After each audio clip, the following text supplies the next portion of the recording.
couldn't have just ended just like that. We had a lot of things to talk about. But after he left, I did do a lot of digging, and I discovered that what is happening in Benue State is worse than what we think or what we see or what we imagine.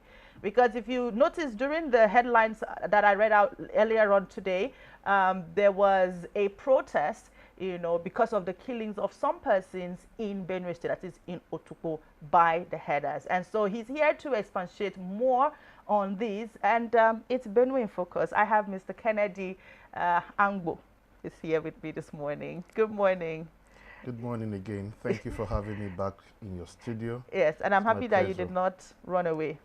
Thank you. All right, so let's dive right into it. There was a protest due to the killings. You shared some very important information with me yesterday, and I spoke with some persons, and it's not as pleasant. Has there been any security update between yesterday and today that would, bring down and calm the people in Otukpo? The situation in Otukpo is very, very dire. In the last 1 week, there has been a spike in insecurity, both of cultism, all forms of crimes and criminality. But the most recent one, and the one that is of utmost importance, is the one that happened within this 1 week. People are abducted, people are killed, and people are kidnapped. And women are being raped. Some women have been there for 20 days, 30 days, and they are just being raped to an extent I cannot explain explicitly on national television. But I can tell you that the reason why this is happening is because of the almost or near complete breakdown of the inability of the security people to live up to their expectations. And I don't say this kindly, because the primary responsibility of government is to protect lives and property. And as it speak right now, they are going these people go to homes, pick people up, kill them, and just move around without being checkmated. So 5 days ago, 2 young men were kidnapped. They were leaving their village, which is my constituency, for a wake-up, and they were arrested and they were kidnapped. These young men that were kidnapped around 10, well before 10, luckily their captors were asleep, and the 2 of them ran away. These are people I know personally, and I asked them, describe what you saw, and they told me that they are Fulani men. This is no profiling, but we must call it the way it is. A day after that, these same criminals came to the same village again, called Igbeji, in Alan Ward of Otukpo local government, and attacked one Miss Egenyo in the community and kidnapped a person from there. The next day in Otukpo, in Asa 1, where we popularly call Asa Roundabout, these same people went to Asa and shot a woman who was trying to close her shop when she noticed that there were criminals, and they shot her point blank. The picture I have here. That same day, they shot another man, an Igbo man this time around, and kidnapped all his family members from his house. Day before yesterday, at about 7 p.m. again, they came into Asa. This time around, they went to Asa 2 and shot a retired immigration officer, in the person of now late Onche Akatu. He was rushed to the hospital, teaching hospital in Otukpo, and he died before dawn yesterday. That's the sorry state we are in. And with all the entreaties and appeals for security agencies to beef up the security within Otukpo local government, and indeed Zone C, the Doma-speaking nation, and the entire Benue state as we speak, a lot of attacks are ongoing. And I think they are coordinated. Suffice to say that just about a month ago, these headers were in Okpomaju and killed 6 people. So you see this repeated occurrence again and again, and nothing is being done. No arrest is being made. Nobody is brought to justice. And so the youth of Otukpo local government yesterday rose up and decided that they were going to press home their demands and make a case for the world to hear what's going on. Because Otukpo is not a remote state, local government. Otukpo is one of the prime local governments in Benue State, and indeed in Nigeria. But for events like this to be happening repeatedly, without one, the world knowing and hearing what's going on, without the attention of the authorities being called into it, and without any solutions from the IGP, the defense, and everywhere, it tells you that it's important that our people bring this to the fore. And that's exactly what the youth did yesterday. But then what happened when they... I would want to pause you there because I wanted to confirm something. I did make a call yesterday to find out the response when the youth were protesting. But clarify this if what we got was wrong. We were told that when the security operative came, they shot guns in the air to disperse the youths as though their demands were not valid enough. So let me back up a little. Some few weeks ago, these same youths wanted to protest, Okay. albeit the same issue of insecurity, and the manner and way which it's been handled by the security agencies. And these same security agencies stopped them from holding the protests, peaceful protests. And so when it got to the crescendo yesterday, these boys couldn't hold it any longer. And they demonstrated peacefully because their people are being killed. And when they put calls to the police and other agencies, they don't come. And at best when they come too belated. I will come back to the question you asked, but let me go back to what happened in Okpomaju. We had intel 24 hours, 27, 30 hours before the attack happened. And we provided the intelligence to the security agencies. They didn't mobilize because we knew exactly the location that they were going to attack. And they didn't go there. And when you call them, they tell you, oh, well, nothing is happening. Oh, we're on top of the matter. But I can tell you that I have never been at the bottom of the matter. And so it is not it's not surprising for you to hear that that the protesters went to protest, and rather than for you to provide security for them, you're going to threaten them, that you're going to shoot. And when I got that news, I was quite depressed that the same security agents and agencies who cannot go after these headsmen and after these criminals have the guts and the effrontery to come and disrupt and not to provide protection for these young people. And the reason why they are saying this, and I explained this yesterday, that the reason why you see jungle justice happen and people take laws into their hands is because there's this feeling that we are not protected. We surrendered our rights for the states to protect us, but the same states cannot protect us. Therefore, we have the right to self-defense. And they're not even doing self-defense yet. They're asking that you rise up to the occasion and nip this crisis in the bud. Now, do they have the intelligence? I told you that there are layers to insecurity or security threats. the scooping part where the DSS does their job, and I think the DSS is doing their job, but between the gap is between when the information is disseminated or passed to the next level that you're supposed to interfere, because the police primarily has the role, constitutionally speaking, to protect lives and property, which is to prevent crimes and to apprehend criminals.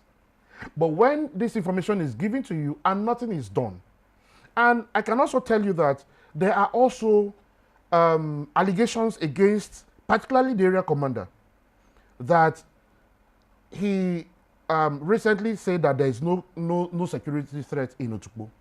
But we have seen, after the robbery case of last year, we have seen increasing case of criminality in Otukpo local government. And indeed, across the Otukpo Zone C, which covers 9 local governments. But here you have people saying that there's no cause for alarm. No, there's no insecurity. No, we are on top of the matter. And yet, on a daily basis, people are killed.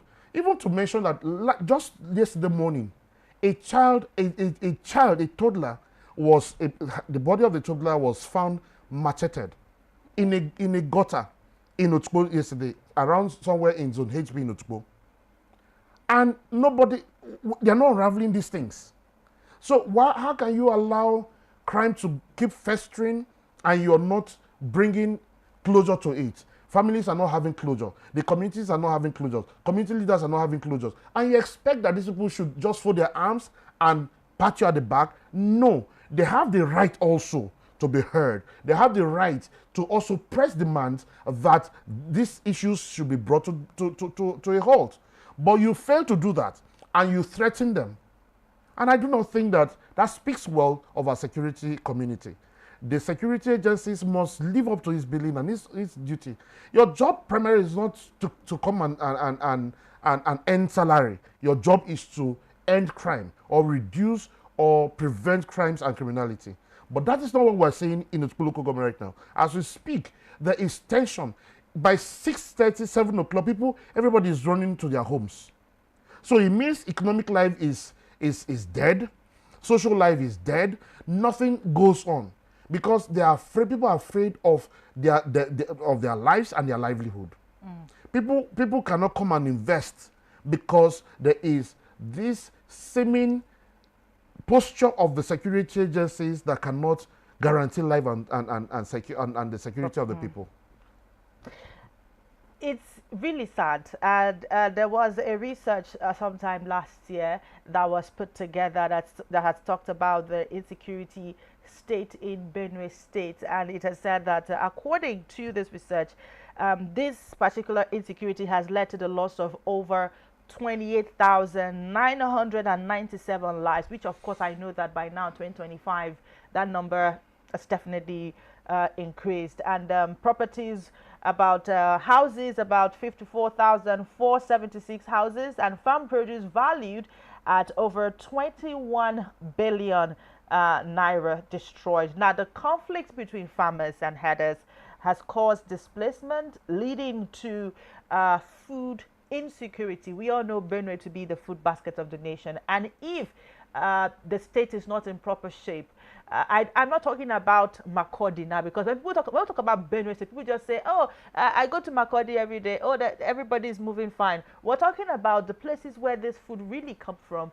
How many farmers are able to go to their farmland? And so this research, has it that we are losing so much. We're losing so much because if the food basket of the nation cannot produce, then it's a big deal. But let's now go to the governor. Whenever we talk about issues regarding to insecurity in the state, the first thing people always ask is, what is the governor doing? I know that for you, in your capacity, you're doing your best. But then again, there's just a limit to what you can do and to what you can achieve. What is the governor doing? Has there been any time where he has a sit down with Mr. President and say, no, I need to sit down with the president. I need to tell him what is really going on. We need to solve the problem, even if it means declaring state of emergency or something. Let us do it. Has there been any strict decisive measure by the governor of the state to say, okay, My state is on fire. How can we solve this? Well, I'm not going to hold brief for the governor. I'm not his media aide. But I can tell you that the governor is doing his best as possible as he can. But what is being done is not enough to secure and guarantee our lives and the property of the people. What would you suggest? What I would suggest is even above the governor. Let's hear it. My first suggestion is that Nigeria is overdue for one, community policing. Okay. Two, farmers should also have the right to defend themselves. And indeed, all Nigerians. Because we have been doing the same thing over and over, and we're getting the same result, and I think it is sanity for us to think that it's going to change.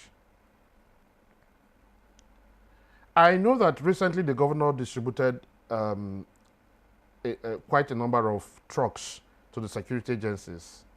But that in itself is not enough to fight crimes. Yes, giving them cars and all that. Personally, I also have assisted in bringing back to life some vehicles belonging to the security agencies too. But that in itself is not enough. You also need to look at whether the security agents are properly cared for. Do they have the wherewithal? Do they have the right rifles and ammunitions? Do they have, are they even up to date with trainings? Are they motivated? Do they have the gadgets to communicate? Do they have the right gadgets to pick up intelligence and tracking and all of that? So it's a whole gamut of issues that goes beyond just policy making. Yes, policy making and government providing some of these things are important. But then you know that no governor essentially controls any security outfit. Not one. Except the military, not paramilitary now, the quasi security outfits like Amoteco and the rest that states are trying to set up. Now, and even the Amoteco has not been accepted. Even those do not have the right constitutional backing yet. Yes. And like for Benue State, we have a legal framework that's supposed to protect the volunteers guard or the security outfit of the state. But in terms of enforcement of the laws, we have the law of anti-open grazing bill law that was passed in 2019 and then reenacted just last year by the 10th Assembly. Yet that law has its loopholes because the agro rangers and all the security, the one that's controlled by the state, do not even have what it takes. They don't bear guns. They don't have the machineries to be able to curb these crimes. Now, when you say there's an anti-open grazing bill law in place, and you see herders take their cattle to farmlands and destroy cassavas, destroy yams, eat them from your barns, that is a panacea for crisis. Because let love lead means that I respect your boundaries, you respect my boundaries. And so when we say this law should be enforced, it means that you cannot and should not openly graze your cattle. You should ranch them. You should contain them in certain condition that is good for improvement of both the yield of the milk, of the dairy, and the meat.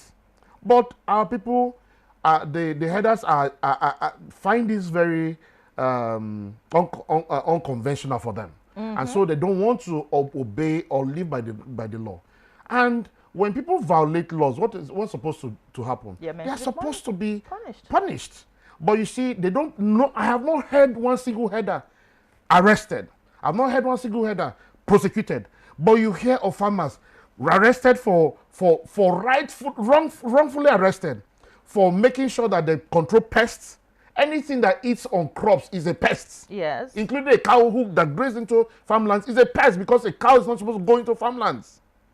So if I put pesticides on my farm and you graze your cow to come and eat on them and they die, and you pick me up that I have poisoned a cow or cows, I think that is travesty of justice. The law, like I said yesterday, is not double-faced. The law is for every individual. It means if a man commits it in Karamamuda, the law should take his course. If another man commits it in Port Harcourt, the law should take his course. But when you now apply the law, like we saw in Adamawa, and like we are seeing in Benue now, that only the farmers can be punished, then that law is standing on its head. And I think we need to, the justice system needs to take into account that every Nigerian has equal rights. And that right is enshrined, is protected by the Constitution. And that law, the protection of every life and property is sacrosanct. Not some lives, not some property, all of them. I will just ask you one last question before we wrap up this morning, before I let you go. Is the issue of, you've talked about solution, what you think about farmers should also be allowed to protect themselves, state policing and the likes. These are all wonderful and fantastic ideas. I'm just trying to picture how farmers are going to have their weapons, strapped up on their shoulder, and then they are in the farm, and then maybe an unwanted element comes in, and once you see their own level of protection, you are being very careful because you never know what hits you. But let us look at it from this other side. The president did create a Ministry of Livestock, which a lot of us were thinking that, okay, this Ministry of Livestock is going to handle issues like this. Oh, okay, you don't take your cattle here. These are the places it should be, and then do some form of orientation. But apparently, that is not the case. It seems like the Ministry of Livestock is just there. How do you think that this ministry can be utilized effectively to serve the people, especially the farmers? Now, the ministry is called what again? Livestock. Okay. So it tells you that the ministry is skewed towards only livestock. It means everything in terms of policy implementation and execution is for the empowerment and betterment of livestock. Now, no single race or ethnicity has a right over livestock. I, as an individual, can decide to start livestock production. No, I'm not precluded. Nobody is precluded. And it's not an exclusive preserve of anybody either. But the thought of it alone tells you that if we're going to do, if this ministry is set up just for livestock, it means that it has to do has everything to do with livestock. And one of the fallouts of it is that there is a call for Ruga, I think a recreation of that policy that is coming back to life again. And you know how Nigerians vehemently opposed and kicked against that policy or that program. Now, sometimes again we kick against things that we do not have full knowledge and understanding of it, which is why it is not the responsibility of the ministry and the government to educate people properly before you start embarking on those programs. So you go and you tell people, this is what we want to do. If your community wants to get into livestock production, you can come together as a group and we can fund it. Or you get a parcel of land, you do this, you do this, you do this. Then you also go to the people who are pastorally known for livestock production, the Fulanis. And you also go and educate them. Now we are changing and we are transiting from what you used to know to a more modern approach, which means you have to ranch, you have to keep them somewhere, and you need to do these things before you roll out the program. Now, what now is the synergy between the livestock ministry and the Ministry of Agriculture? They are supposed to be one and the same. Yeah. It's supposed to take just coordination, but what we do is that we keep multiplying the roles and the responsibilities. And so you see people coming up with these policies and these programs all the time without properly situating it. And that is where the crisis lies.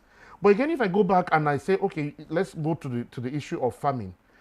In Benue, for example, I'm aware of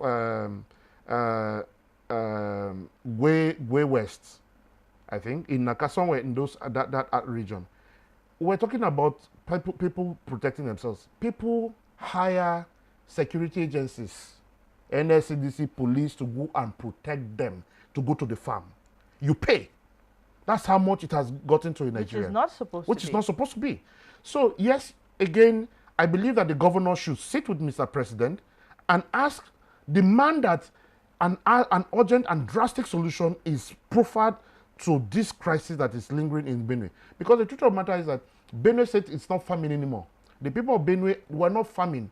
Even the biggest farmers find it difficult to go to their farms.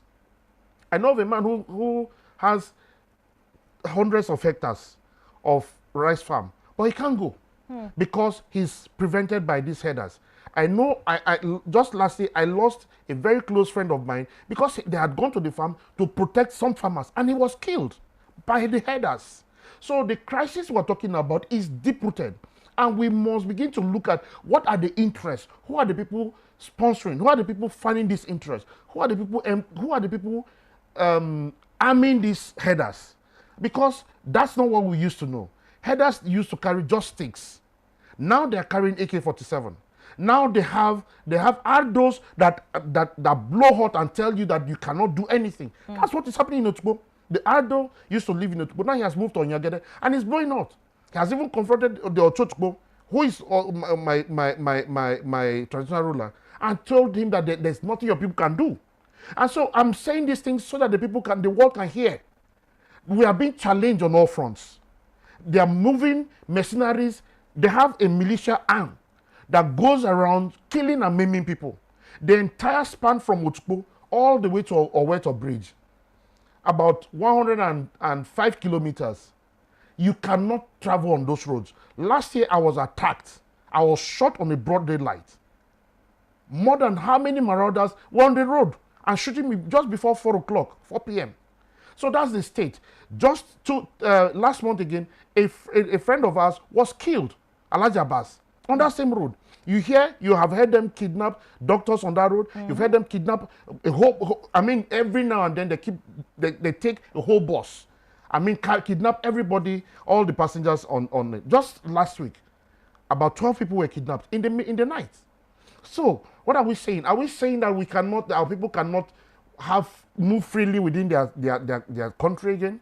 Because some people have made it a point of duty that they must bring hell to the people or to a state. And why the interest, particularly in Benue? Is it annexation? Right. Is it sabotage, economic or political sabotage? These are issues that the federal government must investigate and come up with solutions and let the world know what is going on. All right. Thank you very much, Mr. Kennedy Yangbo. It is a huge question begging for answers. What exactly is happening in Benue State? Like he said, is it sabotage? What exactly is the problem? Are they fighting for power? What exactly is the problem? If Nigerians cannot move interstate without feeling threatened by a group, let's put it that way. Now, like he said, we don't want to profile, but let's call it what it is.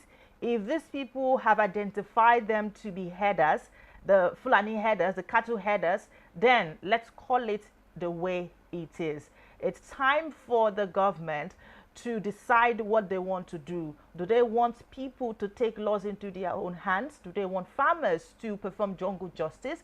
Do they want farmers to take up arms by themselves? Or do they want to put themselves together and solve the issue of insecurity, especially in Benue State? We cannot call Benue State the food basket of the nation if people cannot go to the farm and even provide food for their state, not even the nation this time around. So it's a huge problem that is begging for solution, and we do hope that the relevant authorities would put themselves together and solve this problem. Thank you so much, Mr. Kennedy, for coming on the show. Thank you for bearing it all out. Thank you so much for sharing with the world what is happening in Benue State. We would keep talking about this until it gets as far as possible. And that's the much we can take on the show this morning. Thank you so much for joining us from 7 o'clock till this time. I will be back tomorrow bright and early. But before then, don't forget you can follow us on our social media platform. We are on Facebook, Instagram. You can subscribe to our YouTube channel. And of course, you can move around with us on our website on www.rbnradiotv.com. Cynthia Boy is my name. I will see you tomorrow morning, bright and early. In everything you do, stay safe.